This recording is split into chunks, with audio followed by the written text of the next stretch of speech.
إن الحمد لله رب العالمين والصلاة والسلام على سيد الأنبياء والمرسلين وعلى آله وصحبه أجمعين أما بعد. قال الله سبحانه وتعالى في كلامه المجيد والفرقان الحميد: أعوذ بالله من الشيطان الرجيم، بسم الله الرحمن الرحيم. قال: يا ابن أم لا تأخذ بلحيتي ولا برأسي إني خشيت أن تقول فرقت بين بني إسرائيل ولم ترقب قولي. ترجمہ: ہارون علیہ السلام نے کہا کہ اے میرے ماں کے بیٹے، مجھے میری داڑھی اور سر کے بالوں سے نہ پکڑ. مجھے اس بات کا خدشہ تھا کہ تو آ کر کہے گا تو نے بنی اسرائیل میں پھوٹ ڈال دی اور میری نصیحت کا خیال نہ رکھا. یہ آیت سورہ طٰہٰ کی ہے، آیت نمبر 94 ہے. اس آیت کریمہ میں اللہ سبحانہ و تعالی نے داڑھی کی اہمیت کو بیان کیا ہے. داڑھی رکھنا تمام کے تمام نبیوں کی سنت ہے،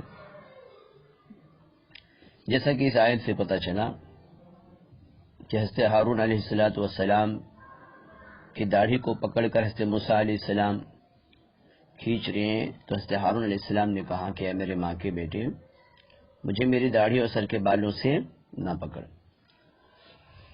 حدیث میں ہم غور کرتے ہیں تو مشرکین کی مخالفت کرو، داڑھیوں کو بڑھاؤ اور مونچھوں کو کترواؤ. نبی کریم صلی اللہ علیہ وسلم کا فرمان ہے، صحیح البخاری کے اندر روایت موجود ہے. دوسری حدیث جو مسلم کی ہے کہ مجھے حکم دیا گیا ہے کہ مونچھیں کٹواؤ اور داڑھی بڑھاؤ. ایک اور روایت لیتے ہیں جو کہ صحیح مسلم کی ہی ہے: 10 باتیں فطرت سے ہیں جن میں سے ایک یہ ہے کہ مونچھیں کاٹنا اور داڑھی بڑھانا. طبقات ابن سعد میں ہم غور کرتے ہیں، ایک مجوسی نبی کریم صلی اللہ علیہ وسلم کی خدمت میں حاضر ہوا. اس کی داڑھی مونڈی ہوئی تھی اور مونچھیں بڑھی ہوئی تھی. آپ صلی اللہ علیہ وسلم نے دریافت فرمایا: تمہیں داڑھی موڑنے اور مونچھیں بڑھانے کا حکم کس نے دیا؟ اس نے کہا کہ میرے رب نے، یعنی میرے بادشاہ نے. آپ صلی اللہ علیہ وسلم نے فرمایا: میرے رب نے تو مجھے داڑھی بڑھانے اور مونچھیں کتروانے کا حکم دیا ہے. 5ویں دلیل: شاہ ایران کے 2 فوجی نبی کریم صلی اللہ علیہ وسلم کو گرفتار کرنے کے لیے آئے. دونوں کی داڑھیاں مونڈی ہوئی تھیں اور مونچھیں بڑی ہوئی تھیں.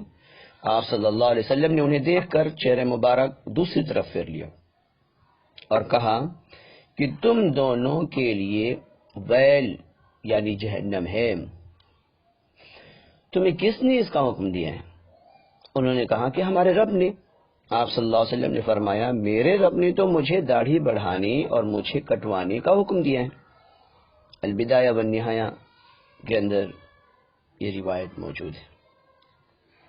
تو ان تمام فرمودات نبوی سے اور اللہ سبحانہ و تعالیٰ کے فرمان سے یہ بات واضح ہوتی ہے کہ داڑھی کو بڑھانا چاہیے، مونچھوں کو پست کرنا چاہیے.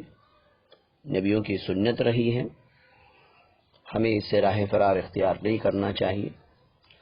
اور موجودہ وقت کی طبی نقصانات بھی دیکھے گئے ہیں.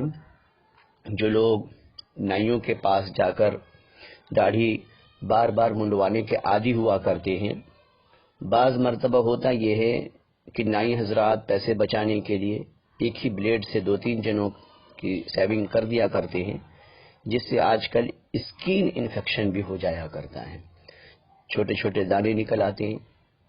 ہم موازنہ کریں کہ اللہ سبحانہ و تعالیٰ نے جو چہرے کی اسکن کو نرم بنایا ہے تو کیوں بنایا ہے؟ ہتھیلی کو اللہ رب العالمین نے سخت بنایا ہے، پیر کے تلوے کو اللہ رب العالمین نے سخت بنایا ہے، اور اللہ سبحانہ و تعالیٰ نے ہمارے چہرے کی اسکن کو نرم بنایا ہے. اس کے کچھ وجوہات ہیں.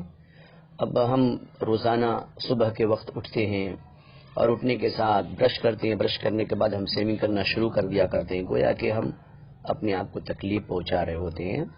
اور اس کے دنیاوی نقصانات بھی ہیں اور دینی نقصانات تو ہے ہی. تو اللہ سبحانہ و تعالیٰ سے ہم دعا کرتے ہیں کہ اللہ سبحانہ و تعالیٰ ہم سب کو اس سنت پر عمل کرنے کی توفیق عطا فرمائے. خصوصاً نوجوانوں سے ہماری درخواست ہے کہ وہ آپ صلی اللہ علیہ وسلم کی اس سنت کو اجاگر کرنے میں بڑھ چڑھ کر حصہ لیں. اللہ رب العالمین صحیح سمجھ عطا فرمائے.